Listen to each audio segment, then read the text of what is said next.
హెబ్రీయులకు రాసిన పత్రిక 12వ అధ్యాయం 14వ వచనం. అందరితో సమాధానమును పరిశుద్ధతయు కలిగి ఉండుటకు ప్రయత్నించుడి. పరిశుద్ధత లేకుండా ఎవడునూ ప్రభుని చూడు. లెవనోను సువాసనలో మరొక సువాసన పరిశుద్ధతను గురించి మనం పోయిన ఆదివారం ప్రారంభించుకున్నాం. పరిశుద్ధత లేకుండా ఎవడు ప్రభుని చూడడు. ఇంత కరాఖండిగా వాక్యం మాట్లాడుతున్నప్పుడు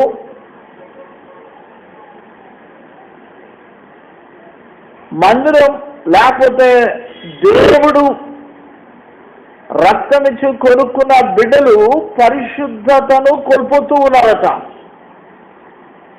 కాబట్టి సంఘము దిగంబరత్వంలో ఉంది అని మాట్లాడుతూ ఉన్నాడు ఆత్మదేవుడు. కాబట్టి ఆయన ఏమంటున్నాడంటే ప్రకటన గ్రంథం 3:18లో, ప్రకటన గ్రంథం 3:18, నీవు ధనవృద్ధి చేసుకునేటట్లు అగ్నిలో పొట్టువేయబడిన బంగారమును, నీ దిశమల సిగ్గు కనపడకుండానట్లు ధరించుకొందుకు తెల్లని వస్త్రమును నీకు దృష్టి కలిగినట్లు నీ కనులకు కాచుకును నా యొక్క కోణమని నీకు బుద్ధి చెప్పుతున్నాను. ఈ మూడు కూడా దొరకడం లేదు ఈ రోజుల్లో.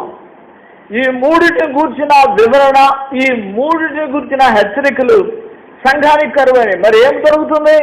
వాళ్ళ ఇష్టం వచ్చిన వ్యాఖ్యానం, వాళ్ళ ఇష్టం వచ్చిన మర్మాలు, వాళ్ళ ఇష్టం వచ్చిన వాక్యాలు ఏదో చెప్పుకొని వెళ్తున్నారు. వాళ్ళ జ్ఞానాన్ని ప్రదర్శించుకు వెళ్తున్నారు. అయితే సంఘానికి మూడు ముఖ్యమైన విషయాలు నా యొక్క కొనుగోలు నీకు బుద్ధి చెప్తున్నాను అంటాడు. నెంబర్ 1, అగ్నిలో పొట్టువేయబడిన బంగారం. అంటే అటువంటి విశ్వాసములో వెళ్ళాలి, శ్రమలకుండా, ఇబ్బందులకుండా. దేవుని కంటే సుఖానుభవం ఎక్కువ ప్రేమించేవారు ఉంటారు. ఏమని ఈ అంచె జన్మలలో దేవుని కంటే సుఖానుభవం ఎక్కువ ప్రేమించేవారు. అంతేగాని అగ్నిలో పొట్టువేయబడిన బంగారం కొరకు ఆతురత పడే వాళ్ళు లేరు. అటువంటి విశ్వాసం కొరకు ముందుకు వెళ్ళే వాళ్ళు లేరు. కాబట్టి మనం చూస్తూ ఉంటే చాలా భయంకరమైన దినాల్లో మనం ఉంటున్నాం. అగ్నిలో పొట్టువేయబడిన బంగారం కొరకు ఆతృత పడే వాళ్ళు, అలా కొనుక్కోవాలని, అటువంటి శ్రమల్లో కూడా వెళ్ళాలని ఆశపడే వాళ్ళు లేరు. పిల్లరా, ఇది వ్యక్తిగతమైనదే కానీ గుంపులో చేసేది కాదు. వ్యక్తిగతంగా నువ్వు ప్రార్థనకు వెళ్తాం, వ్యక్తిగతంగా నువ్వు సువార్త చెప్పడం, వ్యక్తిగతమైన భారం ఇది.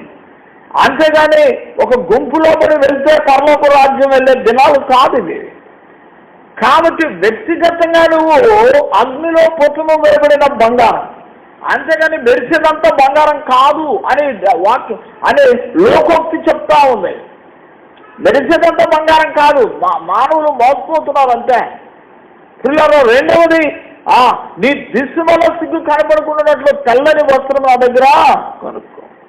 ఆ తెల్లని వస్త్రం లేదు. ఏమని ప్రకటన గ్రంథం 16:16లో అంటున్నాడు.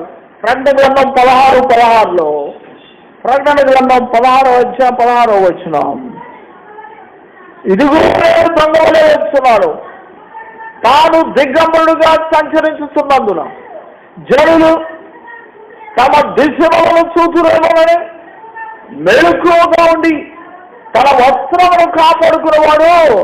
That means is losing his holiness. పరిశుద్ధతను కోల్పోతా ఉన్నాడు మానవుడు, పరిశుద్ధతను కోల్పోతా ఉన్నాడు. కాబట్టి పిల్లల, ఈ దినాల్లో లోకము, సాతానుడు, శరీరం మనలో అపవిత్రతను డెవలప్ చేస్తా ఉన్నాడు. అపవిత్రతలో కూరుకుపోతున్నారు. అపవిత్రతలో ఉన్నట్టు వీడికి అర్థం కావడం లేదు. అది అపవిత్రుడుగానే ఉంటున్నాడు. మనం అపవిత్రము చేయడానికి మన శరీరంలో నుండి కొన్ని బయటకు వస్తున్నాయి. ఈ శరీర కార్యములన్నీ కూడా లోపల నుండి బయటకు వచ్చి మానవుని అపవిత్రపరచడం, మానవుని ప్రాచీన స్వభావం మానవుని అపవిత్రపరచడం, మానవుని స్వకీయ దురాశలు మానవుని అపవిత్రపరుస్తున్నాయి. ఇవి కాక లోకము, సాతానుడు, శరీరం, ఈ మూడు కూడా నిన్ను అపవిత్రపరుస్తా ఉన్నాయి. కాబట్టి ఇలా మనం చూస్తా వెళితే నువ్వు అపవిత్రం కావడానికి నీ నోరు మంచిది కాదు, నీ నాలుక మంచిది కాదు, నీ తలంపులు మంచివి కాదు, నీ కళ్ళు మంచివి కాదు. ఏమండి, నీ హృదయం అన్నిటికంటే మోసకరమే. నీ ఆలోచనలు పొద్దులెత్తే అన్ని చెడ్డయ్యే, కేవలం చెడ్డయ్యే. ఇంత అపవిత్రతలో నువ్వు కూరుకుపోతున్నావు. How to get rid of all these things? వీటి నుంచి నువ్వు ఎలా కాపాడబడతావు? హైలీ ఇంపాసిబుల్ అనిపిస్తుంది మనకు. అరే ఒకటైతే తప్పించుకోవచ్చు, ఎక్కడో చోట ఇరుక్కుంటున్నాం. పరిశుద్ధతను మనం డిఫైన్ చేయలేకపోతున్నాం, పరిశుద్ధతను నిర్వచించలేకపోతున్నాం. మంచోడు అనే పదం వాడుతున్నాం. చాలా మంది దావిజనులు కూడా ఒక్కసారి ఏం మాట్లాడతారో వాళ్ళకి అర్థం కావడం. ఏదండి, సావులేని మతంలో కూడా మంచిగా ఉన్న వాళ్ళు ఉన్నారండి, వీళ్ళు పరలోకం వెళ్తారు అంటారు. ఇరవై సాక్షుల్లో కూడా మంచి వాళ్ళు ఉన్నారండి, వీళ్ళు పరలోకంలో వెళ్తారు అంటారు. కొంతమంది హైందువుల్లో కూడా మంచి వాళ్ళు ఉన్నారండి, వీళ్ళు పరలోకం వెళ్తారు అంటున్నారు. బైబిల్ ఏమాత్రం దానికి ఎక్కడ సమాధానం మనకి ఇవ్వడం లేదు. అసలు పరిశుద్ధత అనేది ఎట్లా వస్తుంది? ఒక వ్యక్తికి పరిశుద్ధత ఎలా వస్తుంది అనేది మానవుడికి అర్థం కాక మంచిగా ఉంటే అని అనుకుంటున్నాడు. వాడు మంచిగా ఉన్నాడు, ఎట్టున్నాడు అసలు నీకేం తెలుసు? వాడి ఆలోచనలు అలా ఉన్నాయో నీకేం తెలుసు? వాడి కళ్ళు ఏం చూస్తున్నాయో, ఏం ఆశిస్తున్నాడో, వాళ్ళ ఎటువంటి తర్జన భర్జన జరుగుతుందో నువ్వు ఎరుగుదువా? ప్రతి వాడికి స్వకీయ దురాశలు ఉన్నాయని బైబిల్ చెప్తుంది. చచ్చిపోయేవాడికి కూడా స్వకీయ దురాశలు ఉంటాయండి. చచ్చిపోయేవాడికి కూడా వాడి దురాశలు వాడికి ఉంటాయి. గుడ్డోడికి కూడా దురాశలు ఉంటాయి, కుంటోడికి కూడా ఉంటాయి. రోగం ఉన్నవాడికి దురాశలు ఉంటాయి. ఏమంటే ఎయిడ్స్ వచ్చిన వాళ్ళకి నేను ఒక్కడైనా ఈ పాపం చేసిన ఇంకా పాపం ఎవరు చేయలేదా? కాబట్టి నాకు వచ్చిన ఈ రోగం అందరికి నేను తగిలించాలని కావాలని తిరుగుతుంటారు కొంతమంది ఆడోళ్ళు మగోళ్ళు.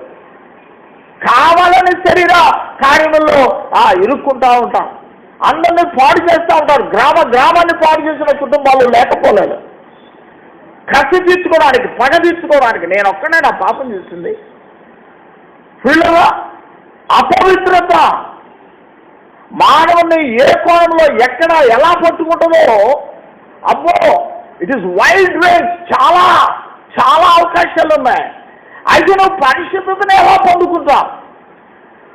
పరిశుద్ధతను పొందుకోబోక ఒక రాంగ్ ట్రాక్లో ఇరుక్కుంటున్నావు. నువ్వు ఒక తప్పుడు మార్గంలో చాలా మంది భక్తి పనులు ఇరుక్కుంటున్నావు. ఏదండి, అపోస్తలులు ఆ దినాల్లో చాలా చాలా లోతుకు వెళ్ళి పునాది వేశారు. ఏదండి, మా గ్రామంలో అంటే నల్లరేగడి భూమిలో పునాది వేయాలంటే 15 అడుగులు లోపలికి వెళ్తాం. 15 అడుగులు లోపలికి వెళ్తే ఇసుక వస్తుంది. అప్పుడు అక్కడి నుంచి పునాది ప్రారంభిస్తాం. ఇక్కడ అంత లోతు వెళ్ళమ్మా. అలాగా ప్రాంతాలను బట్టి చాలా లోతుకు వెళ్ళి పునాదులు వేస్తాం. అంత గట్టినప్పుడు కూడా, బలమైన సువ్వలు వాడినప్పటికి కూడా, చాలా మంచి సిమెంట్ రాళ్ళు వాడినప్పటికీ, ఇసుక వాడినప్పటికీ ఆ పునాదులు చెదిరిపోయాయి. 200 సంవత్సరాలు వెళ్ళేమో స్వాములు మొత్తం వచ్చేసింది. భయంకరమైన విగ్రహారాధన, పాపపత్రాలు, భయంకరంగా మేము పూజించడం ఈ రోజు వరకు కూడా తగ్గలేదు. దాదాపు 120 కోట్ల మందిగా అభివృద్ధి చెందారు ఈరోజు. అది దేవునికి వ్యతిరేకమని మనకు తెలుసు, మనం ఎరుగుదుము వాక్య సత్యంలో. ఎందుకంటే నీకు దృష్టి కలిగినట్లు నా యొక్క కాటుక అంటే రోజు బజార్లో అమ్మే కాటు కాదండి. అది వాక్యానుసారమైన జీవితం. వాక్యం యొక్క వ్యాఖ్యానం సరిగా అర్థమైతే కాటుకు మంచి దొరికింది, లేకపోతే ఉన్న కళ్ళు కూడా ఉడుచుకుపోతాయి. ఏ కాటుకు పెట్టుకుంటే ఆ కాటుకు పెట్టుకోవడానికి పరిగెత్తున్నారు. ఏ చర్చి పెడితే ఆ చర్చి, ఏ ఊరు వాక్యం చెప్తే అక్కడ అనుకుంటా వెళ్ళిపోతున్నారు. ఎవరెళ్ళగానే మీటింగ్ పెట్టారంటే 20,000 మంది వస్తున్నారు, 2 పిట్టకలు చెప్పారు, వెళ్ళిపోయారు. వారిని నిన్ను దోచుకోవడానికి వచ్చాడు, దోచుకున్నాను. అయ్యా నాకు మీటింగ్ పెడతానికి 2.5 లక్షలు అయింది, ఒక్కోళ్ళు 1000 రూపాయలు ఇవ్వగానే 1,000 మంది లేచి నుంచున్నారు. ఇచ్చేస్తారు, వాడు దోచుకున్నాడు, దాన్ని వెళ్ళిపోతాడు. ఈరోజు ప్రజలు భయంకరంగా దోచబడతాడు. వాక్యం చెప్తా ఉంది. అందుకనే వాక్యానుసారమైన జీవితం, అటువంటి వాక్యం మనకు కావాలి. ఆ వాక్యం లేకపోతే, వాక్యం సరిగా లేకపోతే పరిశుద్ధత రాదు. ఈరోజు నా వాక్యం చాలా కరెక్ట్గా చెప్తుంది. మత్తయి సువార్త 12:44 మనం చూస్తా వస్తా ఉన్నాం. మత్తయి సువార్త 12:44. మత్తయి సువార్త 12:40. విశ్రాంతి దొరకనందున నేను వదిలి వచ్చిన నా ఇంటికి తిరిగి వెళ్ళుదనుకొని వచ్చి ఆ ఇంటను ఎవరు లేక అది ఊడ్చి అమర్చినట్టు చూచి వెళ్ళి తనకంటే చెడ్డమైన మరి 7 దయ్యములను వెంట పెట్టుకొని వచ్చును. అవి దానిలో ప్రవేశించి అక్కడనే కాపురములను ప్రియులరా, అందులో ప్రవేశించి అక్కడనే కాపురములను. దీన్ని ఏమంటామంటే భక్తి వేషధారణ అంటాం. భక్తి ఉంది, వేషధారణ ఉంది. కానీ ఎక్కడి నుంచి వచ్చింది అంటే దురాత్మల నుంచి వచ్చింది. ఈ దురాత్మలు చెడ్డమైన దురాత్మలు. కానీ ఈ వ్యక్తిలో చెడ్డమైన దురాత్మలు ఉన్నాయని ఎవరు చెప్తాడు? వీరికి ఎలా గుర్తుపడతా? నీలో పరిశుద్ధాత్మ దేవుడు లేడు, నీలో చెడ్డమైన 7 దురాత్మలు నిన్ను వేధిస్తా ఉన్నాయి. ఇవి ఎలా వేధిస్తాయి అంటే నువ్వు గుర్తుపట్టలే. మత్తయి సువార్త 23:13 నుంచి, అయ్యో వేషధారులైన శాస్త్రులారా, పరిచయులారా, మీరు మనుషుని ఎదుట పరలోక రాజ్యము మూడుదురు, మీరు అందులో ప్రవేశించవారని ఈ పరిచయులకు, శాస్త్రులకు, ధర్మశాస్త్ర ఉపదేశకులకు, సద్దుకులకు ఎవరు చెప్తారు? మీరు నరకానికి వెళ్తారా బాబు, ఎవరిని మీరు పరలోకం వెళ్ళట్లేదు, మీరు వెళ్ళరు, ఎవరిని వెళ్ళలేరు. ఇటువంటి వాడు ఈ రోజు కూడా ఉన్నారు. తెల్లని వస్త్రాలు వేసుకొని బైబిల్ ఎట్టబట్టుకొని అటు నేర్పుతారు, బైబిల్ ఎట్టబట్టుకొని వెళ్తా ఉంటారు. మీరు అనుకుంటారు ఇది చాలా మంచోడు, ఇది వాక్యం బాగా తెలుసు అనుకుంటాం. ఓ పాటలు పాడుకుంటూ వెళ్ళిపోతూ ఉంటాం, మనకైనా నోరు తెరుస్తూ చూస్తూ ఉంటాం. అయ్యో దురాత్మలు ఆ పని చేస్తామని. ఎవరు పని చేస్తున్నారు? మీరు పరలోక రాజ్యమును మూయుదులు, వీళ్ళు వేస్తున్నారు. వీళ్ళకేంటంటే ఒక డిసిప్లిన్, ఒక క్రమశిక్షణ, ఒక స్వనీతి ఆధారం చేసుకోండి. వేషధారణ మనకు తెలుసండి. కాబట్టి పరిశుద్ధాత్మ దేవునికి దురాత్మలకు తేడా అంటే అది వేషధారణ, ఇదన్న రియాలిటీ.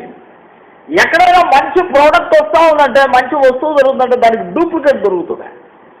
అట్లాగునే సంఘానికి డూప్లికేట్ ఆ రోజుల్లోనే బయలుదేరింది. ప్రభు అన్నాడు, యేసయ్య అక్కడే ఉన్నాడు, ఆయనకు వ్యతిరేకంగా పరిచయులు, శాస్త్రులు వాళ్ళు ప్రాపగండ చేస్తున్నారు. ప్రజలందరూ ఆయన అంట వెళ్తున్నారు. ప్రజలందరూ శాస్త్రులు, పరిచయులు వెంట వెళ్తూ ఉన్నారు. ఈ రోజున మానవుడు కూడా పరిశుద్ధత అంటే నీతి అనుకుంటున్నాడు, క్రమశిక్షణ అనుకుంటున్నాడు, తెల్లని వస్త్రాలు అనుకుంటున్నాడు. నో ఇవన్నీ కాదు. పరిశుద్ధతను అలా చెప్పలేదు దేవుడు. పరిశుద్ధతను అలా చెప్పలేదు. ఈ దయ్యాలు తిరుగుతూ ఉన్నాయి లోన. ఈ దయ్యాలు కాపురం పెట్టింది. కాపురం అంటే మామూలు విషయం కాదండి. కాపురం పెట్టడం అంటే మామూలు విషయం కాదా. It is life long commitment. ఒకవేళ నువ్వు పెళ్లిలో మరణం వరకు మళ్ళీ ఎదుగుతాడు రిజిస్టర్. ఎప్పటి వరకు? జీవితాంతం. మరణం వరకు అని చెప్తారు. మళ్ళీ ఇద్దరం ఈ మధ్యలో విడిచిపెడతారు అనుకోండి. ఈ పుట్టింటికి వచ్చేదే, ఆడు పుట్టింటికి వెళ్ళేదే అవన్నీ మామూలే. కానీ ఎన్నిసార్లు ఎంతమంది జీవితాల్లో ఇలా జరుగుతాయో. ఏమని అరే ఆ రోజు మాట ఇచ్చావురా వెళ్ళమని, మరి ఈరోజు వెళ్తున్నాం, ఎట్ట కుదురుదని ఒక్కడు అనుకోడు. అదేలా సిగ్గుంటే కదా అనుకోవడానికి. ఆ సిగ్గు ఎక్కువ ఉండదు. ఏమని పిల్లరా, నేను ఎందుకు చెప్తున్నానంటే అవన్నీ మానవుడి జీవితంలో జరుగుతాయి. కానీ సాతానుడు నీతో ఒడంబడిక చేస్తున్న తర్వాత ఈ చెడ్డమైన 7 దురాత్మలు అందులో ప్రవేశించి అక్కడనే కాపురముడను. ఎప్పటి వరకు? నిన్ను నిత్య నరకాగ్నికి తీసుకెళ్లే వరకు. నిన్ను నిత్య నరకాగ్నికి తీసుకెళ్లే వరకు. ఎంత భయంకరంగా ఉంటుందో. చాలా మంది ఏమంటే వాళ్ళు ప్రారంభించిన 100-150 సంవత్సరాలకే రూపురేఖలు మారిపోయినాయి. అసలు మరలా మార్చిన లూథర్ 1561లో బైబిల్ బయటికి తీసుకొచ్చిన దాకా దీనికి సంఘానికి మేల్కొల్పు లేదండి. మేల్కొల్పు లేదు. ఎప్పటి వరకు? 1561లో మళ్ళా లూథర్ బైబిల్ బయటికి తీసుకొచ్చాడు. అప్పటి వరకు సంఘం యొక్క పరిస్థితి చాలా భయంకరంగా ఉంది. సరే, బైబిల్ బయటికి తీసుకొచ్చి రాగానే ఒక కొత్త జన్మ రినాయిసెన్స్ అని మనకు హిస్టరీలో నేర్పుతూ ఉంటారు. అదేమన్నా జరిగిందంటే లేదు లేదు సుమా, లేదు సుమా, కనువిప్పు పూర్తిగా ఈ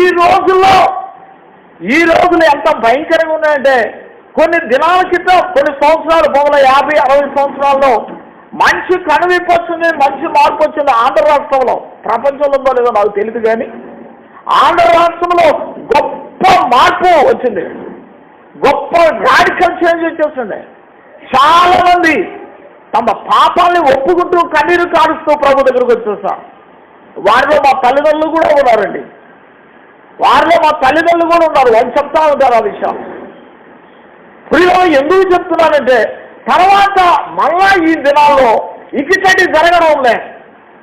ఎంత నీట్గా జరిగినా జనాలు నవ్వుకుంటా పెట్టకథలు ఎన్నుకుంటా వెళ్ళిపోతున్నారే కానీ నోబడీ ఈజ్ ట్రైయింగ్. ఎవరికి మార్పు లేదు. పరిశుద్ధత అనేదానికి అసలు నో రూమ్ ఎట్ ఆల్. ఇక ప్లేస్ అంటూ ఏమీ లేదండి. ఏ మందిరంలో లేదు, ఏ సభలో లేదు. ఎందుకు జరుగుతున్నాయో తెలియదు. ఇవన్నీ చాలా మురికి దుర్గంధంతో జరిగిపోతా ఉన్నాయి ప్రియులారా. కారణం, ఈ చెడ్డమైన 7 దురాత్మలు బలంగా పట్టుకున్నాయి. ఎవరిని పట్టుకున్నాయి? సేవకులనే పట్టుకున్నాయి, వాక్యం ప్రకటించే వాళ్ళే పట్టుకున్నాయి. అందుకనే వేషధారులైన శాస్త్రులారా, పరిచయాలారా, మీరు అందులో ప్రవేశించరు. ప్రవేశించేవాడిని చూడండి, 15వ వచనంలో ఏమంటాడు? అయ్యో వేషధారులైన శాస్త్రులారా, పరిచయాలారా, ఒక్కడిని మీ మతంలో చేర్చుకోవాలని సముద్రమును భూమిని చుట్టి వచ్చెదరు. అతను కలిసినప్పుడు మీకంటే అతను వెళ్ళంతలో నరకపాత్రునిగా. ఇది ఇప్పటికి జరుగుతుంది. బాగా వాడిని దోచుకోవటం భయంకరంగా దోచుకొని రెండంతలో నరకపాత్రుని. అది సంగతి వాళ్ళకి తెలియదు. చాలా మంది అలా బైబిల్ చూసుకుని వస్తుంటే అయ్యో అనుకుంటాను నేను. అయ్యో వీళ్ళకి తెలియదు ఎందుకు వెళ్తున్నారు ఆ మందిరానికి. అయ్యో వీళ్ళు నరకానికి వెళ్తున్న సంగతి వీళ్ళకి తెలియదు. వీళ్ళు మోసగింపబడుతున్నారు సంగతి. వాళ్ళలో ఉన్నది చెడ్డమైన 7 దురాత్మలు ఆ వేషధారణ నేర్పుతున్నారు. అందుకనే ప్రభువు, మీరు సున్నం కొట్టిన సమాధులు పైన తెల్లగా ఉంటారు, కానీ లోపలంతా కల్మషంతో దోపుతో ఉంది. దోపుతోనూ కల్మషంతో ఉన్నారు మీరు. పైన మాత్రం తెల్లని బట్టలు కనబడతా ఉన్నాయి. ప్రజలు మోసపోతా ఉన్నారు. వీళ్ళని ప్రభు చివరికి ఏమంటాడో సరే అన్న మీరు ఇంటికి పోయి చదువుకోండి. 23వ అధ్యాయం అంతా 33వ వచనం చూడండి. 23వ అధ్యాయం 33వ వచనం. సర్పములారా, సర్ప సంతానమా, నరక శిక్షలు మీరు ఎలాగూ తప్పించుకుంటారు. అర్థమైందండి? నరక శిక్షను మీరు ఎలాగూ తప్పించుకుంటారు. వీళ్ళు అనుకుంటున్నారు తప్పించుకుందామని. మీరు ఎలాగూ తప్పించుకుంటారు. మనమా మోసపోతున్నాం. పై రూపం చూసి మోసపోతున్నాం. లోపలంతా దోపు కల్మషం. పైనంతా చల్లగా కనపడుతున్నాం, లోనంతా దోచుకోవడం కల్మషంతో నింపబడి ఉంది. ప్రియులరా, పరిశుద్ధతకి ఇది ఒక డూప్లికేట్ పరిస్థితి. పరిశుద్ధత కాదని ఆ మందిరం దగ్గర డిసిప్లైన్, ఆ మందిరం ఆ ఉండే పరిస్థితి, ఇదంతా చూసి జనాలు మోసపోతున్నారు. నో, అదంతా కూడా వాళ్ళ సొంత క్రమశిక్షణ, వాళ్ళ సొంత మార్పులు, వాళ్ళ సొంత ఆలోచనలు. పరిశుద్ధాత్మ దేవుడు అలా పరిశుద్ధతను ఇవ్వడం మీకు. అది కాదు పరిశుద్ధ అంటే నిర్వచనం. పరిశుద్ధత నేను ఎలా కలిగి ఉండాలి? పరిశుద్ధత లేకుండా నువ్వు ప్రభుని చూడవు. నువ్వు ఎలా ఉందంటే దిగంబరుగా సంచరిస్తా ఉందా. జనులు నీ దిశమల సిగ్గును చూతురేమోనని మెరుపుగా ఉండి నీ వస్త్రాన్ని కాపాడుకో. నీ సిగ్గు చూడబోతా ఉన్నా. ఎంతో భయంకరమైన స్థితిని నువ్వు ఎదుర్కోబోతూ ఉన్నా. ప్రభు హెచ్చరిస్తా ఉన్నా. కాబట్టి ఈరోజు మందిరానికి కావాల్సిన పరిశుద్ధత ఎలాగా? పరిశుద్ధత ఎలాగా? ఈ దిగులు ఎవడికి ఉండదు, ఏ దైవజనుడికి ఉండదు. వాడికి కావాల్సింది వాడి డబ్బు, వాడి ఫ్లెక్సీలు, వాడి కట్అవుట్లు, వాడి పేరు, ఇదే కానీ అరే వీడు పరిశుద్ధత లేకుండా పరలోకి వెళ్ళడు కదా. ఇది ఒక బిజినెస్ అయిపోయింది, వ్యాపార కేంద్రం.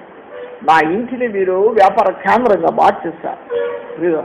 పరిశుద్ధతలోనికి బిడ్డలను తీసుకుని వెళ్ళాలి. పరిశుద్ధతలోనికి తీసుకుని వెళ్ళాలి. అంత తేలిక కాదు. అంత తేలిక. దేవుడు అసలు మనల్ని ఎందుకు పిలిచాడంటే, మొదటి దశలోనికి రాసిన పత్రిక 4వ అధ్యాయం 7వ వచనం, దశలోనికి రాసిన మొదటి పత్రిక 4వ అధ్యాయం 7వ వచనం,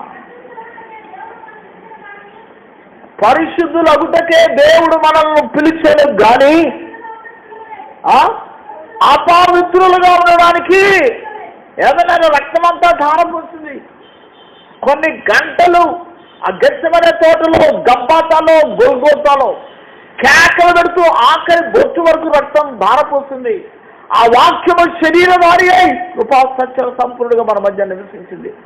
మనము అపవిత్రులంగా ఉండడానికి కాదు, మన ఇష్టం వచ్చినట్టు మనం బ్రతకడానికి కాదు, మనల్ని పరిశుద్ధులుగా చేయడానికి, పరిశుద్ధత కలిగి ఉండడానికి.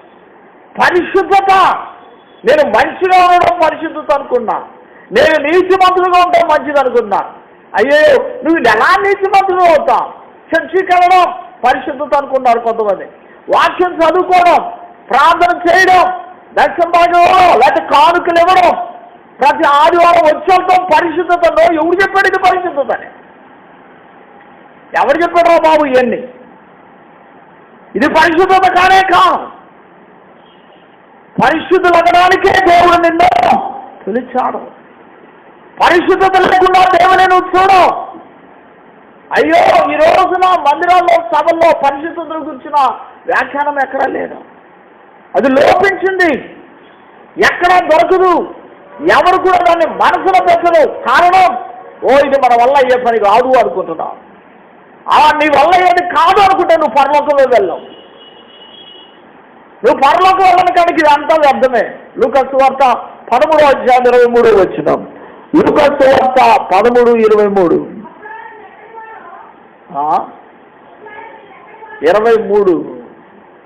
13:23. నువ్వు ఒకడు ప్రభువా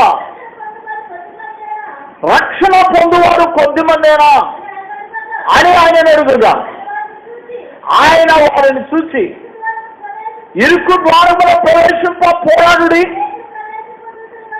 అనేకులు ప్రవేశింపచూతురు కానీ. దేవుడు యేసయ్య చెప్పిన మాట, అనేకులు ప్రవేశింప చూస్తారు. మనం కూడా వాళ్ళలో ఉన్నాం. మనం కూడా పరలోకం వెళ్ళాలని చూస్తున్నాం, కానీ మన వల్ల కావడంలా. కారణం, పరిశుద్ధత నా వల్ల కాదు అంటున్నాడు. పరిశుద్ధులుగా నేను ఉండలేను అంటున్నావు. వీటన్నిటి మధ్య కూరుకుపోయి ఉన్నావు. నీకున్న శరీర స్వకీయ దురాశలు ఇంకొకరికి లేవు. నీకున్న ప్రాచీన స్వభావం ఇంకొకరికి లేదు. నీ కొడుకు లేదు, నీ కూతురుకు లేదు, నీ భార్యకు లేదు. నీకున్న శరీర కార్యాలు ఆంతర్యంలో అలా అడపబడి ఉన్నాయి. అప్పుడప్పుడు అవి బయటకు వచ్చి చూసి వెళ్తా ఉంటాయి. నీకు సాతానుతో మంచి లింకప్ ఉన్నాయి. 7 చెడ్డమైన దురాత్మలు ప్రవేశించాయి. చెడ్డవంటే కారణం ఏంటంటే అవి నిన్నెప్పుడు నువ్వు మంచోడివి అని చెప్తా ఉంటాయి. నువ్వు మంచోడివి అని చెప్పే దురాత్మలు చెడ్డవి, నువ్వు చెడ్డోడివి అని చెప్పే దురాత్మలు మంచివి. అర్థమైందండి? ఈ రెండింటికి చాలా అర్థం కావాలి నీకు. నువ్వు మంచోడివి అని చెప్పే దురాత్మలు చెడ్డవి, నువ్వు చెడ్డోడివిరా అని చెప్పే దురాత్మలు మంచి. నువ్వు చెడ్డోడివిరా అని చెప్పే దురాత్మలకు బుర్రలేదు. ఎందుకంటే ఇది చెడ్డోడు అని తెలుసుకోవడమే ప్రభు దగ్గరికి వెళ్ళటానికి ఒక మార్గం. అయితే వాడు బుద్ధి వచ్చినప్పుడు, బుద్ధి ఎప్పుడు వచ్చింది? అయ్యో తండ్రి ఇంటి దగ్గర నాకు అన్నీ ఉన్నాయి, నేను ఇక్కడ అలమటించిపోతున్నాను, నేను చెడ్డోడిని అని అనుకున్నాడు. అంతే. చాలా మంది యవనస్తులు, చాలా మంది పెద్దవాళ్ళు నేను చెడ్డోడిని అని అనుకుంటారు. అంటే నీలో ఉన్న ఆ దురాత్మలు నువ్వు చెడ్డోడివి అని చెప్తా ఉన్నాయి, కొన్ని ఏమన్నా మంచుడు అని చెప్తా ఉన్నాయి. మంచుడు అని చెప్పే దురాత్మ నుంచి ఎవరు నిన్ను బయటికి తీసుకురాలి? యేసుప్రభు ఒక్క పరిచయాన్ని కానీ శాస్త్రం కానీ బయటికి తీసుకురాలి, ఒక్కడిని. ఆ రోజు నుంచి ఈ రోజు వరకు కూడా ఎవరు వచ్చారంటే పౌలు ఒకడు వచ్చాడు. పౌలు ఎప్పుడు వచ్చాడో? పౌలు ఏమొచ్చాడో? పూర్వము హానికరుడును, దూషకుడును, హింసకుడును. ఎప్పుడైతే అలా అనుకున్నాడో అప్పుడు బయటకు వచ్చేసాడు. యేసయ్య యేసు అనేవాడిని. నీవు హింసించిన నజరుడైనా ప్రభువా నీవెవరు అని కేకలు పెట్టాడు. ప్రభువా నీవెవరు ఎవరో పిలుస్తుంది. సౌలా సౌలా నువ్వు నన్నేలా, నేను నిన్ను హింసించున్నా యేసు. సౌలు పౌలుగా మారిపోయాడు. మామూలుగా అయితే పరిచయం. సౌలు ఎంతో కృప పొందుకున్నాడు. ఒక స్వనీతిపరుడు ప్రభుని అంగీకరించడం చాలా కష్టం, చాలా కష్టం. నువ్వు తల్ల కిందులైనా వాడు రాడు. ఇక వాడిని దూడ మనకేంటంటే నువ్వు చాలా మంచోడు రా బాబు అని చూడ, నీ అంత మంచోడు అసలు మందిరంలో లేదు అంటా ఉంటే అట్టగా నరకానికి వెళ్తాడు. కాదు, వాడిని బాగు చేసుకునే లోపల 10 మంది చెడ్డోళ్ళని మనం బాగు చేసుకోవచ్చు. 10 మంది చెడిపోయిన వాళ్ళని ఈజీగా బాగు చేసుకోవచ్చు. స్వనీతి పనులు నువ్వు ఎప్పుడూ బాగు చేయలేవు, నీ వల్ల కాదు. కాబట్టి ఇదేం చేస్తాడే, పరిశుద్ధతకు మారు పేరులో నిన్ను తీసుకొస్తుంది. It is not at all holiness. అది పరిశుద్ధత కాదు. ప్రేమ సోదరి సోదరుడా, నీకు పరిశుద్ధత అంటే ఏందో అర్థం కావాలి. పరిశుద్ధత లేకుండా నువ్వు ప్రభువుని చూడు. ఎలా వస్తుంది నీకు పరిశుద్ధత? ఎలా వస్తుంది నీకు పరిశుద్ధత? పరిశుద్ధత రావడానికి తొలిమెట్టు ఏంటంటే నువ్వు చెడ్డోడివని గమనించాలను. నువ్వు మంచోడివి కాదు అనేది నీ మనసులో ఆలోచన రావాలి. ఈ ఆలోచన వాక్యం చదివేటప్పుడు రావచ్చు, పరిస్థితుల మధ్య రావచ్చు, లేకపోతే మందిరంలో సభలో ఉన్నప్పుడు ఈ ఆలోచన నీ కనువిప్పు కలుగుతూ ఉంటుంది. ప్రతి వాడికి వస్తుంది. ఇది రానివాడంటే ఎవడో మనస్సాక్షి నిన్ను గర్దిస్తాడు.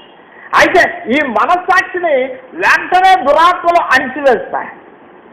వెంటనే నీ చుట్టూ ఉన్న ఫ్రెండ్స్ అణిచివేస్తారు. వెంటనే చుట్టూ ఉన్న పరిస్థితులు అణిచివేస్తాయి. అందుకనే నువ్వు బయటికి రాలేకపోతున్నావు. పరిశుద్ధతను అంగీకరించలేకపోతావునా? ప్రతి వ్యక్తి కూడా ఒంటరిగా ఉన్నప్పుడు, లేకపోతే సహవాసంలో ఎక్కడో ఉన్నప్పుడు, అన్ని రోజులు బాగానే ఉంది, అన్ని రోజులు పండుగ పొట్టుతోటి కడుపు నింపుకోవాలనుకున్నాడు. అయితే ఒకరోజు వాడికి ఆలోచన వచ్చింది. బుద్ధి వచ్చినప్పుడు ప్రచోడికి వస్తుంది జంక్షన్. ప్రచోడు ఏడుస్తాడు, నేను మంచిని కాదు. ప్రచోడు నా జీవితాన్ని నాశనం చేసుకోవాలని ఏడుస్తాడు. అయ్యో నా జీవితం దుర్వ్యసనాలతో ఉందని ఎవరికి తెలియదు, అందరూ తెలిసింది. కానీ అతిక్రమలు దాచిపెట్టేవాడు వద్దులుడు. వాటిని ఒప్పుకొని విడిచిపెట్టడం వాడు ఒప్పుకుంటున్నాడు. కానీ విడిచిపెట్టడం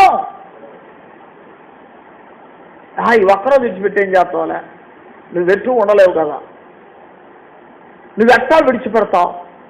ఇటువంటి ఆలోచనలు నిన్ను ప్రాణాపాయానికి, మరణానికి తీసుకుని వెళ్తా ఉన్నాయి. ప్రియులరా, ఒకసారి ఆలోచించి పరిశుద్ధతను తెచ్చుకోవాలి. నువ్వు పరిశుద్ధుడు కాకపోతే దేవుని రాజ్యంలో ప్రవేశించు. ఇది నీ క్రియ ద్వారా వచ్చేది కాదు, ఇది ఆత్మ దేవుని ద్వారా జరిగే కార్యం. ఇది చూడండి ఎలా వస్తుందో. 1 యోహాను పత్రిక 1వ అధ్యాయం 9వ వచనం. 1 యోహాను పత్రిక 1వ అధ్యాయం 9వ వచనం. మన పాపములను మనం ఒప్పుకునే ఎడల ఆయన నమ్మదగిన వాడు, నీతిమంతుడు కనుక ఆయన మన పాపములను క్షమించి సమస్త దుర్నీతి నుండి మనల్ని, మన పాపములను మనం ఒప్పుకునే ఎడల ఆయన నీతిమంతుడు. ఒప్పుకుంటున్నాం కానీ వదలిపెట్టలేకపోతున్నాం.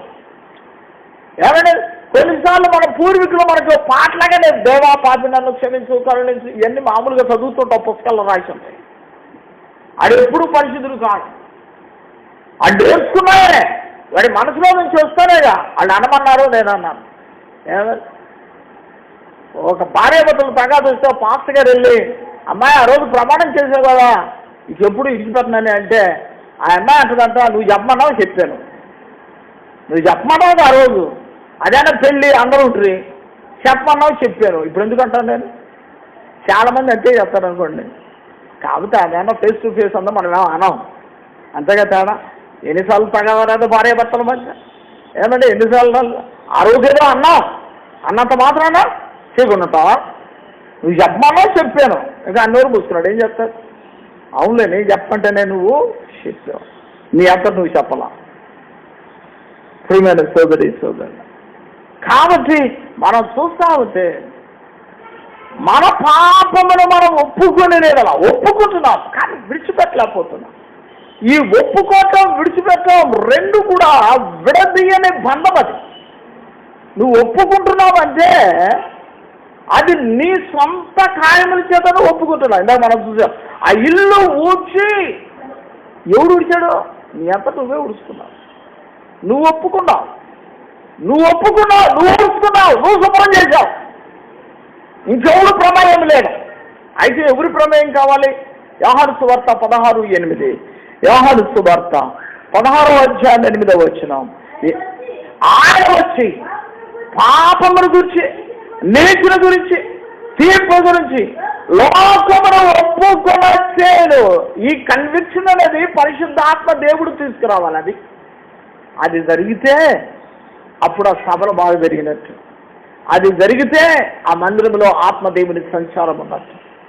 ఆ మందిరంలో దేవుని సంచారం ఉంది అన్నదానికి రుజువు ఏంటంటే అక్కడ ఒప్పుకోలు చాలా డెప్త్లో జరుగుతూ ఉంటుంది. వీళ్ళు ఒప్పుకోరు, ఆత్మదేవుడు ఒప్పింపచేస్తాడు. ఆత్మదేవుడు ఒప్పింపచేసేటప్పుడు పరిస్థితి ఎలా ఉంటుంది? ఎహెజ్కేలు గ్రంథం 43:10. ఎహెజ్కేలు గ్రంథం 43:10. కాబట్టి నరపుత్రుడా, ఇశ్రాయేలు తాము చేసిన దోషమును బట్టి సిగ్గుపడినట్లు ఈ మందిరమును వారికి చూపించుము. వారు దాని వైఖరిని కనిపెట్టాలి. తాము చేసిన వాటన్నిటిని బట్టి వారు సిగ్గుపడిన మందిరం యొక్క వైఖరి, దాని ఏర్పాటును, బహిర్గమ స్థానాలు, అంతర్గమ స్థానాలు, మర్యాదలన్నింటినీ, విధులన్నింటినీ, ఆచారములను కనుపరచి చాలు. ప్రియులారా, అప్పుడు కనపరచాలి, అప్పుడు తెలియచేయాలి. అయ్యా ఈ మందిరం పరిస్థితి ఇది, ఈ మందిరం శుభ్రం చేయాలి, ఈ మందిరంలో ఇలా ఇవన్నీ కడగాలి, ఇదన్నీ చేయాలి, ఈ మందిరంలో వెళ్ళేటప్పుడు కలిసి వెళ్ళాలి, కలిసి రావాలి. ఇవన్నీ కూడా కొన్ని ఆచారాలు, క్రమాలు, విధులన్నీ కూడా ఎవరికి? సిగ్గుపడ్డవాడు. నేను సభల్లో అదే చెప్తాను. ఒరే సిగ్గులేనాడు, నిన్ను ఎవడేమన్నాడు ఈ పాటలు, నిన్ను ఎవడేమన్నాడు ఈ కుర్చీలు, ఎవరేమన్నాడు ఈ స్టేజీ, వేలు ఖర్చు పెట్టి వేసేని అంటున్నాం. వేసినంత సంగతి అదలే, మళ్ళీ నన్ను పిలిచేది కూడా సంగతి అదలే, తిట్టించుకున్నది కూడా అళ్ళే. ఎవడేమన్నాడు నిన్ను, ఎవరేమంటే వేసావు, ఎవరు డబ్బులు ఖర్చు పెట్టినావు నిన్ను. నువ్వు సిగ్గుపడితే నీకు ఘనత వస్తుంది. సిగ్గుపడినోడికి ఈ పనుల్లో వాడికి పాలిభాగం, అంతేగాని ఎవడు పడితే వాడికి పాలిభాగం ఉండదు. ఎవరైతే తాము చేసిన వాటిని బట్టి సిగ్గుపడతారో వాళ్ళు మందిరం యొక్క పరిచర్యలో పాలిభాగస్తులు అవుతారు. ఇది కాదు సిగ్గుండదో, ప్రతి పరిచర్య చేస్తుంటాడు, ప్రతి పరిచర్య చేస్తుంటాడు. సిగ్గుపడ్డాడు ఎందుకురా నీకు పరిచర్య? పిల్లలు, చాలా ప్రాముఖ్యమైన విషయం ఏంటంటే పరిశుద్ధాత్మ దేవుడు నిన్ను ఒప్పింపచేసేటప్పుడు నువ్వు సిగ్గుపడతావు. అది సిగ్గుపట్టమే కాదు. ఏం జరుగుతుంది? కొరింథీయులకు రాసిన 2వ పత్రిక 7వ అధ్యాయం 10వ వచనం. కొరింథీయులకు రాసిన 2వ పత్రిక 7వ అధ్యాయం 10వ వచనం. దైవ చిత్తానుసారమైన దుఃఖం రక్షణార్హమైన మారు. సో ఒప్పుకోలులో మొదటిది సిగ్గు, రెండవది కన్నీరు, మూడవది అసహించుకుంటాం. యోబు గ్రంథం 1వ అధ్యాయం 1వ వచనం. యోబు గ్రంథం 1వ అధ్యాయం 1వ వచనం. ఊజు దేశమా బూజు దేశమా? ఊజు దేశం అందరూ. అతడు యథార్థవంతుడు, న్యాయవంతుడునండి, దేవుని యందు భయభక్తులు కలిగి చెడుతనమును విసర్జించిన వాడు. ఇది జరుగుతుంది. ఎప్పుడైతే ఒప్పుకోలు యాక్చువల్ పరిస్థితిలో అది పోతుందో ఆ ఒప్పుకోల్లో ఏం జరుగుతుందంటే పరిశుద్ధాత్మ దేవుని కార్యం ఎలా ఉంటుందంటే నువ్వు సిగ్గుపడేటట్టు చేస్తాడు, నువ్వు కన్నీరు కార్చేటట్టు చేస్తాడు. మూడవది విసర్జించేటట్టు. పరిశుద్ధాత్మ దేవుడు లేని ఒప్పుకోలు ఉన్నాయంటే తాగుబోతుడు కూడా నేను తాగానని ఏడుస్తుంటాడు, దొంగడు కూడా నేను చేకూడు చేస్తానని చెప్తాను. ఆ అమ్మాయిని ఎవరో చంపితే ఆ సత్యంబాబుని మూసారు కొంతకాలం. ఏమంటే 10 ఏళ్ళ తర్వాత బయటకు వచ్చాడు, వీడు కాదు కొట్టింది, వీడు కాదు చంపిందని వాడికి న్యాయం తెప్పించి పంపారు. అయితే ఏం ప్రయోజనం? ఇప్పుడు 10 ఏళ్ళు ఉన్నాడు. ఇప్పుడు ఎందుకు చెప్తున్నానంటే పరిశుద్ధాత్మ దేవుడు నిన్ను ఒప్పింపచేసినప్పుడు ఈ కార్యాలు జరగాలి. అంతేగాని ప్రభు పాపి నన్ను క్షమించంటే రక్షణ కార్యం అయిపోవు. ఈ రోజుల్లో అనేక మంది బోధిస్తూ ఉన్నారు. నో, అలా జరగదు. ఈ 3 జరగాలి. ఆ 3 జరగాలండి. నీలో సిగ్గు రావాలి, నీలో దుఃఖం రావాలి, నీలో ఆ చెడు కార్యాలు ఏదో ఇచ్చేసే వాటిని నువ్వు అసహించుకోవాలి, వాటిని నువ్వు విసర్జించాలి. అది ఒప్పుకోవాలంటే ఈ ఒప్పుకోలు జరగడం ద్వారా పరిశుద్ధత నిన్ను ఆవరిస్తుంది. నీలో ఉన్న ఆ చెడుగు, ఆ మురికి, ఆ దుర్గంధం, ఆ బ్యాక్టీరియా అంతా చచ్చిపోతుంది. ఇప్పుడు పరిశుద్ధత నిన్ను ఆవరించాలంటే తప్పనిసరిగా ప్రభు అంటాడు, ఎఫెసీయులకు రాసిన పత్రిక 5వ అధ్యాయం 27వ వచనం. ఎఫెసీయులకు రాసిన పత్రిక 5వ అధ్యాయం 27వ వచనం. ఎఫెసీయులకు రాసిన పత్రిక 5:27.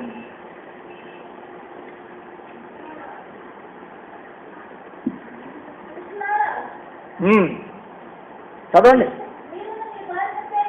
ప్రేమించుడి, అటువలే క్రీస్తు కూడా సంఘమును ప్రేమించి అది కలంకమైనను ముడుసైనను అట్టిని మరి ఏదైనా లేక పరిశుద్ధమైనది గాను నిర్దోషమైనది గాను మహిమమైన సంఘము గాను నిలవబెట్టుకొనవలెనని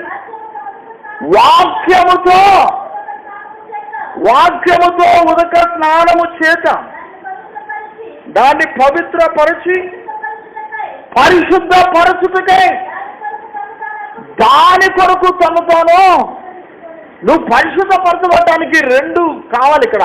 ఒకటి వాక్యము చేత ఉదక స్నానం అట, రెండవది ఆయన రక్తము చేత నువ్వు కడగబడాలి. ఈ 2 జరగాలండి. వాక్యము చేత నువ్వు కడగబడాలి, రెండవది ఆయన రక్తము చేత నువ్వు కడగబడాలి. ఈ 2 జరగకుండా నీలో పరిశుద్ధత రాదు. ఈ 2 జరగాలి. ఈ 2 పాత నిబంధన కాలంలో కూడా జరుగుతూ వచ్చాయి. హెబ్రీయులకు రాసిన పత్రిక 9వ అధ్యాయము, హెబ్రీయులకు రాసిన పత్రిక 9వ అధ్యాయము 20వ వచనం.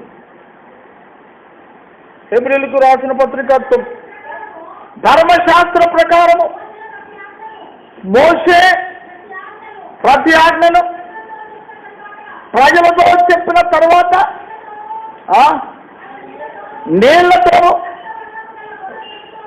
గొర్రె పచ్చుతోనూ హిస్సముతోనూ కోడలోకి మేకలోకి రక్తము తీసుకొని ఇదే అని చెప్పుచు ప్రజల మీదను గ్రంథము మీదను ప్రజలందరి మీద ప్రోక్షించేను. చూసారండి, నీళ్లతోనూ రక్తముతోనూ ప్రజలందరి మీద గ్రంథం మీద ప్రోక్షించిన తర్వాత వాళ్ళు పరిశుద్ధపరచబడుతూ ఉన్నారు. ఈ రోజును కూడా వాక్యము చేత నువ్వు కడగబడాలి, వాక్యము నిన్ను కడుగుతూ ఉండాలి. అదే రీతిగా రక్తము చేత నువ్వు కడగబడాలి. ఎప్పుడైతే ఈ కార్యం జరగదో నీలో పరిశుద్ధత రాదు. నువ్వు అనుకుంటున్నావు నేను టీవీ చూడట్లేదు వెర్రిగా ఉన్నాను అనుకుంటున్నావు, నేను బూతులు మాట్లాడలేదు నేను పరిశుద్ధుడు అనుకున్నావు, నేను ప్రార్థన చేస్తున్నాను పరిశుద్ధుడు అనుకున్నావు, నేను బైబిల్ చదువుతున్నాను పరిశుద్ధుడిని, నేను ఆదివారం వెళ్తున్నాను పరిశుద్ధుడిని. ఇవన్నీ తప్పుడే. ఇవన్నీ నీ సొంత తెలివిదట్లే, ఎప్పుడు చెప్పడానికి కానీ. అయ్యా పరిశుద్ధుల సహవాసంలో నువ్వు చేరలా, మళ్ళీ ఇదొక సొంత డబ్బా. పరిశుద్ధుల సహవాసంలో నన్ను చేర్చావు, పరిశుద్ధులతో తోటి నిన్ను ఆరాధిస్తున్నా, నిన్ను స్తుతిస్తున్నా. అసలు ఉన్నవాడు పరిశుద్ధులో కాదు, అది సంగతి కూడా తెలియదు. ప్రియమైన సోదరి ఒకసారి ఆలోచించి, ఆర్ వి రియల్లీ హోలీ? మనం నిజంగా పరిశుద్ధులంగా ఉండాలి. పరిశుద్ధులంగా ఉండాలంటే నీ ఒప్పుకోల మీదే, అదే బ్యాక్ బోన్. నీ ఒప్పుకోల మీదే ఆధారపడి ఉంది. నీ ఒప్పుకోలు సరైనదిగా లేకపోతే నువ్వెప్పుడో పరిశుద్ధులు కాదు. ఇదంతా కూడా పైన పోత. నా ప్రజలకున్న గాయాన్ని పైపైన మారుతారట. నా ప్రజలకున్న గాయాన్ని పైపైన మారుతారు. వాళ్ళు ఎలా మారుతారో చూడండి ప్రియులారా. ఇర్మియా గ్రంథం 8వ అధ్యాయం, ఇర్మియా గ్రంథం 8వ అధ్యాయంలో, ఇర్మియా గ్రంథం 8వ అధ్యాయము 8వ వచనము నుంచి, మేము జ్ఞానులు మరియు యెహోవా ధర్మశాస్త్రమాయత్తున్న మరియు మీరెలా అందరూ నిజమే, కానీ శాస్త్రుల కళ్ళకలము అబద్ధము కాదండి, అపార్థము చేరుచున్నది. జ్ఞానులు అవమానము నొందిన వారేరి, వారు విస్మయం ఉంది చిక్కునబడి ఉన్నారు. వారు యెహోవా వాక్యమును నిరాకరించిన వారు, వారికి ఏ పాటి జ్ఞానము కలదు గనుక వారి భార్యలను అన్యులకు అప్పగింతును. వారిని జయించు వారికి అప్పగింతును. అల్పులేమి గనులేమి అందరూ మోసం చేసి దూసుకొస్తున్నారు. ప్రవక్తలేమి యాజకులేమి అందరూ వంచకులు. సమాధానము లేని సమయంలో సమాధానమని వారు చెప్పుచు నా జనుల గాయమును పైపైనే మాత్రమే బాగు చేయుదురు. ఇది జ్ఞానులు ఈరోజు చేస్తున్న పని. దేవుని వాక్యం మా దగ్గర ఉంది అని చెప్పుకుంటూ ప్రజల్లో మోసం చేస్తున్నారు. వీళ్ళు జ్ఞానులు, మాకు బాగా వాక్యం తెలుసు అనుకుంటారు. జనాలన్నా వెళ్ళిపోతున్నారు వాళ్ళ వెనకాలపై. దేవుని వాక్యానికి వాళ్ళకి సంబంధం లేదు బాబు. ప్రభుత్వం వాళ్ళ భార్యల్లో వేరొక అప్పచెప్తా, వాళ్ళ పొలాలు అప్పచెప్పేస్తానే. నా జనులకున్న గాయాన్ని పైపైగా మార్చుతున్నాడు.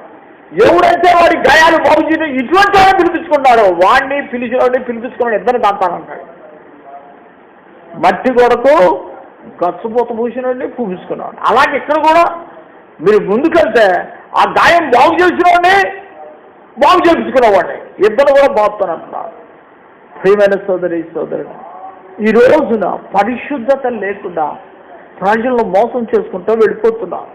పరిశుద్ధత అంటే ఏంటో చెప్పలేదు, ఎందుకంటే ఈడుకొన్నదుగా ముందు పరిశుద్ధత ఈడుకొన్నదు. అందుకని వాళ్ళు ఏం మాట్లాడలేరు. పరిశుద్ధత అంటే మంచిగా ఉండడం, తెల్లబట్టలు వేసుకోవడం, శుభ్రంగా నీట్గా తయారవడం. ఏమండి ప్రజలు వాక్యం చెప్పుకుంటా ఎలుపెడితే చెప్పుకుంటూ వెళ్తాం. ఇప్పుడు మనం చూసే జ్ఞానులు అని చెప్పి వాళ్ళ దగ్గర ధర్మశాస్త్రం ఉంది నిజమే, కానీ వాళ్ళు దాన్ని అపార్థంగా చెప్తా ఉన్నారు. వాళ్ళు చెప్పవలసిన రీతిలో, అంటే వాళ్ళ దగ్గర ఏమి లోతుగా ఉందంటే ఆత్మదేవుని సంబంధం లేని వాక్యం. ఆత్మదేవుడు వాళ్ళలో లేడు. వాళ్ళు ఇష్టం వచ్చిన వ్యాఖ్యానం వాళ్ళు చెప్పుకుంటా వెళ్తున్నారు. ప్రియమైన సోదరుడు, పరిశుద్ధత నీలో రావడానికి ఆత్మదేవుడు జోక్యం తీసుకోవాలి. ఆత్మదేవుడు జోక్యం చేసుకోకుండా నీలో పరిశుద్ధత రాదు. ఈ రోజు అనేక మందిరాలు, అనేక వాక్యాలు ఆత్మదేవుడు లేకుండా కొనసాగిపోతా ఉన్నాయి. ఎలా పరిశుద్ధులు అవుతాం? ఎంతవరకు బ్లాక్ చేద్దాం మనుషుల్ని? ఎంతవరకు మోసం చేద్దాం? ఎంతమంది మోసపోతూ ఉన్నాం? ఆత్మదేవుడు ఇనిషియేషన్ తీసుకోవాలి. ఆయన జోక్యం చేసుకొని నేను ఒప్పింపచేస్తాను. అప్పుడు నీలో సిగ్గు బయటకు వస్తుంది, అప్పుడు నీలో దుఃఖం బయటకు వస్తుంది, అప్పుడు నీవు ఆ పాపాన్ని విసర్జిస్తావు. ఆత్మదేవుడు జోక్యం లేకుండా నువ్వు పరిశుద్ధులు కాలేవు, ఇంపాసిబుల్. వాక్యము లేకుండా నువ్వు పరిశుద్ధురాలు కాలే. ఆయన రక్తము శిలువ యాగం లేకుండా, ఈరోజు శిలువ యాగం అసలు కనపడదు ఎక్కడ కూడా. శిలువ యాగం అసలు ఎక్కడ, ఏ వాక్యంలో ఎవరి దగ్గర కనిపించదు. ఇది ఎట్లా పరిశుద్ధులు అవుతాడు? పెళ్లి చేసుకోబోయే వాళ్ళిద్దరూ ఎట్లా పరిశుద్ధులు అవుతారో శిలువ యాగం లేకుండా? వాళ్ళ పాన్పు నిష్కల్మషంగా ఎట్లా తయారవుతుంది? అది ఎలా తయారవుతుంది? ఏసు రక్తం లేకుండా పాన్పు నిష్కల్మషంగా ఉండదు.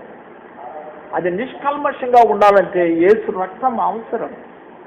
ఏసు రక్తం అవసరం. నీ జీవితంలో కూడా వాక్యము సమృద్ధిగా ఉండాలి. దాన్నే ఆత్మ వరాలు అని ఏం చెప్తారంటే బుద్ధి వాక్యం. బుద్ధి వాక్యం, ఆత్మలో వివేచన వరం, విశ్వాసం, ప్రవచన వరం, ఇవి చాలా ప్రాముఖ్యమైన వరాలు. దీనికోసం ఎవడు పాతలాడు. ప్రతివాడికి భాషలో స్వస్థతలు ఏం చేసుకుంటారా బాబు? దురాత్మలు కూడా మాట్లాడతాయి భాషలో స్వస్థత, అవి కూడా చేస్తాయి. నువ్వు ఎలా గుర్తుపడతావు? నీ వల్ల కాదు. బుద్ధివాక్యం రాదు దురాత్మ దగ్గర. ఆత్మలో వివేచన వరం లేదు, విశ్వాసం ఉండదు, కపటమైన విశ్వాసం ఉంటుంది. మచాపు వేళ పరిశుద్ధతలో నువ్వు కొనసాగుతున్నావా? ఆత్మదేవుడు లేకుండా పరిశుద్ధతలో నువ్వు కొనసాగలేవు. నిన్ను మోసపుచ్చుకుంటున్నావు, వేషధారణలో నీ సొంత నీతిలో వెళ్ళిపోతున్నావు. ఇది చాలా నేను మోసం చేస్తుంది.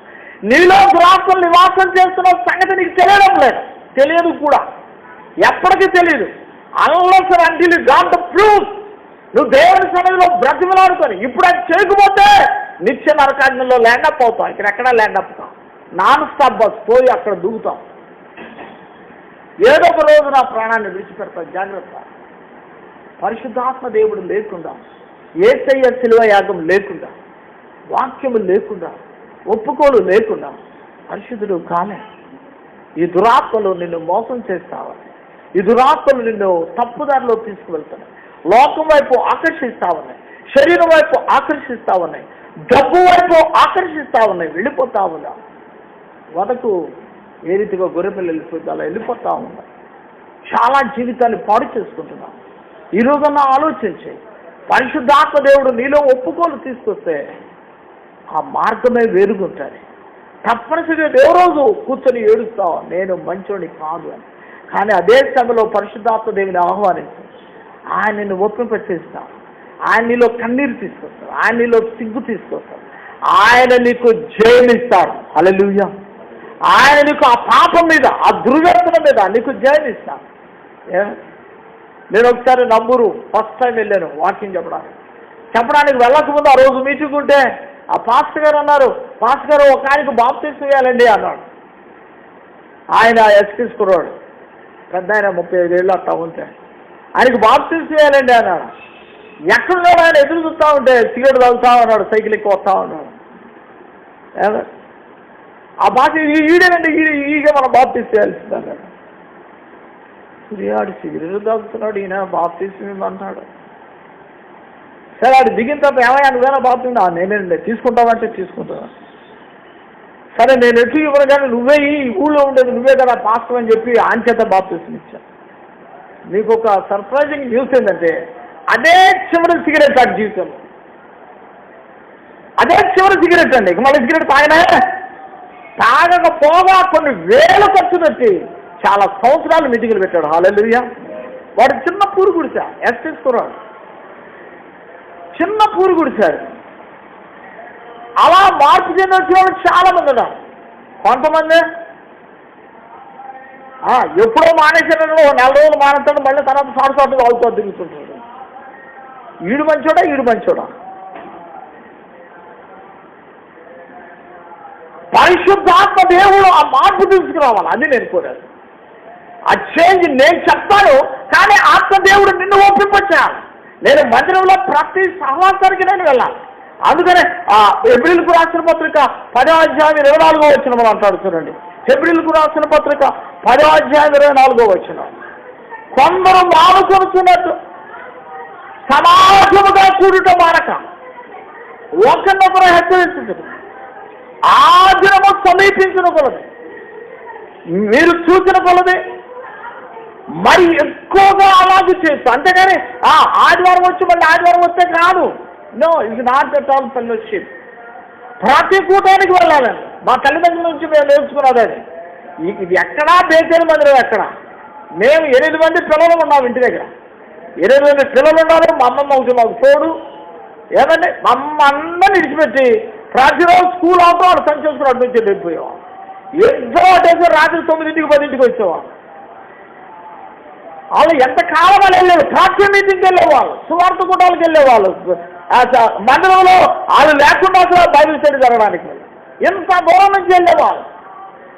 ఆదివారం అయితే సరిపోదు వాళ్ళకి. ఇంటి దగ్గర ఇంతమంది పిల్లలు ఉన్నాం కదా, వాళ్ళకి వచ్చే ఆ జీతం మా బియ్యానికి సరిపో. కోట సంగతి తర్వాత సంగతి. వాళ్ళకి వచ్చే జీతం 3 నెలలకి 4 నెలలకు ఒకసారి వస్తుంది. అది బియ్యం కొనడానికి సరిపోదు. దేవుడు పోషించలేదా? దేవుడు ఏం తక్కువ చేయలేదు. ఈ రోజు వరకు దేవుడు ఏం తక్కువ చేయలేదు. ప్రతి కూటానికి వెళ్ళేవాళ్ళండి. ప్రతి కూటానికి మనకి ఇన్ని కూటాలు జరిగితే మనకి ఎంత అహమో గర్వమో లేకపోతే నిర్లక్ష్యమో సోమరితనం. ఇక్కడ నుంచి అంత దూరం నడిచి వెళ్ళేవాళ్ళు, వచ్చేటప్పుడు రిక్షా వేసుకొని వచ్చేవాళ్ళు. వాళ్ళు రిక్షా డబ్బులు ఖర్చు పెట్టాలన్నా ఆలోచించి ఖర్చు పెట్టేవాళ్ళం. కారణం అదంటే తన కూరకు పనికి వస్తుందా. దాదాపు కూరగాయలు గోమరిటువంటి మేమే ఇక్కడ పండించావా? ఎందుకు చెప్తున్నానంటే ఆసక్తి ఈ దినాల్లో లేదు. అటువంటి భారమేది, అటువంటి నడిపించేది కొందరు మానుకొడుతున్నారు. ఇక వీళ్ళు రావడంగా అనేకులు కూడా పాడు చేస్తున్నారు. ఒక్క ఆధారం వచ్చే సార్లే పరలోకి వెళ్తావా? ఒక్క ఆధారం వచ్చే పరలోకి వెళ్తావా?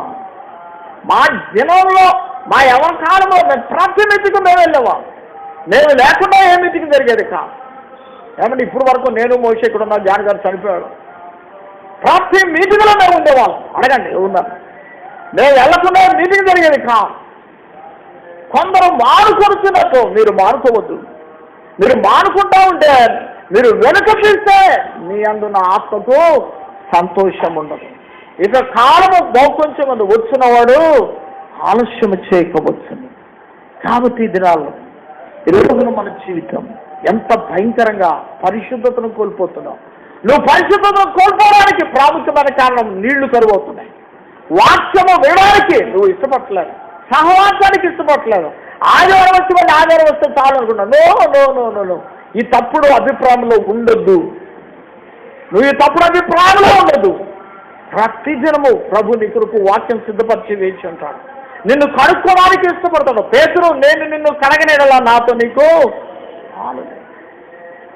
నేను నిన్ను కడగనేలా. ప్రతి మీటింగ్ కూడా సహవాసంలో మందిరంలో జరిగే ప్రతి మీటింగ్ నిన్ను పరిశుద్ధపరచడానికి, నిన్ను కడగడానికే. ఈ మధ్యాహ్నం వేళ ప్రభు మనల్ని సమీపించే ముందు మనం కడుక్కొని పరిశుద్ధతలోనే అక్కడికి వెళ్ళాలి. పరిశుద్ధత లేకుండా ప్రభు మన దగ్గర వెళ్ళకూడదు. అజాగ్రత్తగా వెళుతున్నాం, నిర్లక్ష్యంగా వెళుతున్నాం. జాగ్రత్త, భయంకరమైన తీర్పు రాబోతా ఉంది. మోకరిద్దామా ప్రభు దగ్గర మనం సరిచేసుకుందాం. ప్రభువా, నీ రక్తము చేత, నీ వాక్యము చేత నన్ను కడుగు. ప్రభు, నాలో మురికిని బయట తీసుకురా. నాకు సిగ్గు దయచే, నాకు కన్నీరు దయచే, నాకు ఒప్పుకోలు దయచే. నా దగ్గర సరైన ఒప్పుకోలు లేదు, నా దగ్గర సరైన పగుళ్ళు లేదు. మనం ఎట్లా ఒప్పుకుంటామో పరిశుద్ధాత్మ దేవుడు ఒప్పింప చేస్తూ ఉండగా నువ్వు లోపడితే ధన్యుడు ధన్యురాలు. ఆయన నీ జీవితంలో తీసుకొస్తావునా. చిన్నపిల్లల జీవితంలో, యవనస్తుల జీవితాల్లో ప్రభు తీసుకొస్తాడు. పిల్లలు చాలా జాగ్రత్త. ఈ మధ్యాహ్నపు వేళ పరిశుద్ధాత్మ దేవుడు నిన్ను ఒప్పింప చేస్తూ ఉండగా లోబడు, ఒప్పుకో. ప్రభు దగ్గర నీ జీవితాన్ని వంచు. దాచుకోబాక ఒప్పుకోలుకు రా. ప్రభు నిన్ను ఒప్పింప చేస్తూ ఉండగా లోబడు. ప్రభుకి నీ హృదయంలో స్థలమే. ప్రభువా, నన్ను ఒప్పింప చేసే దేవుడవని ఒప్పుకుంటే పరిశుద్ధత నీ సొంతం, పరిశుద్ధత నీ సొంతం. లేకపోతే పరిశుద్ధతలో నువ్వు ముందుకు సాగను. పరిశుద్ధుడు కాకుండా ప్రభు ఎవడు ప్రభుని చూడడు. ఈ మధ్యాహ్నపు వేళ సోదరుడు పరిశుద్ధతలో ముందుకు వెళ్ళటానికి ఇష్టపడదామా? దిగంబరుడుగా సంచరించను. జనులు దిశమల సిగ్గును చూతురాలని వస్త్రమును కాపాడుకుని వాడు. ఈ మధ్యాహ్నపు వేళ వస్త్రాన్ని కాపాడుకుందామా? ప్రభువా, నన్ను కడుగు. ప్రభువా, నువ్వు నన్ను కడిగితే పరిశుద్ధత వస్తుంది. ప్రభువా, నువ్వు నన్ను ఒప్పింప చేస్తే పరిశుద్ధత వస్తుంది. లేకపోతే రాదు, లేకపోతే పరిశుద్ధత రాదు. నువ్వు అనుకున్న రీతిగా ప్రార్థనకు రావడం పరిశుద్ధత కాదు, ప్రార్థన చేయడం పరిశుద్ధత కాదు, వాక్యం చదవడం పరిశుద్ధత కాదు. పరిశుద్ధాత్మ దేవునికి తాగడమే నీ జీవితం నుంచి మురికి బయటికి రావడమే పరిశుద్ధత. ఆ దుర్గంధం అంతా బయటికి రావాలి, ఆ బ్యాక్టీరియా అంతా బయటికి రావాలి. పరిశుద్ధాత్మ దేవుణ్ణి ప్రభావంతో నీ జీవితంలోనికి రాని, ఆయన లోకి చొచ్చుకొని పోయి మూలకు పోని. నువ్వు ఎక్కడెక్కడ ఏం దాచుకున్నావో చెప్పు. నీ స్వకీయ దురాశలు, నీ ప్రాచీన స్వభావం, నీ ఆంతర్యంలో దొర్లుతున్న శరీర కార్యాలు, నీ నేత్రాలు, నీ ఆలోచనలు, నీ తలంపులు భయంకరమైన, నీ హృదయం మోస్కరమే. నీ కళ్ళు మంచిది కాదే, నీ నాలుక మంచిది కాదే. ప్రభువా, నన్ను క్షమించు. ప్రభువా, నన్ను క్షమించు. ఈ మధ్యాహ్నం వేళ ప్రభుని అడుగుదాం, యథార్థంగా అడుగుదాం. యథార్థంగా అడిగితే ప్రభు క్షమిస్తాం. నేను పరిశుద్ధతలోనికి ఆయన తెచ్చుకుంటాడు. ఆయన తెచ్చుకుంటాడు. నీ అంతా నువ్వు రాలేవు. ఆయన తెచ్చుకుంటాడు. లోపడు మెడవచ్చు ఓర్పలాగా మెడవంచకుండా వెళ్ళద్దు. రూతులాగా సహవాసాన్ని కోరుకొని రా. ప్రతిదినం సహవాసానికి రా, సహవాస కూటాలకి రా. అదే ఆత్మదేవుని నడిపింపు. లేకపోతే వేషధరణ భక్తిలోకి వెళ్ళదు. అది వేషధరణ భక్తి. ఈ భక్తి నిన్ను పరలోకం తీసుకెళ్ళదు. ప్రభు దగ్గరికి వెళదాము. ఆ రీతిగా సిద్ధపాటు కలిగి ప్రభు బలం చేరుదాం.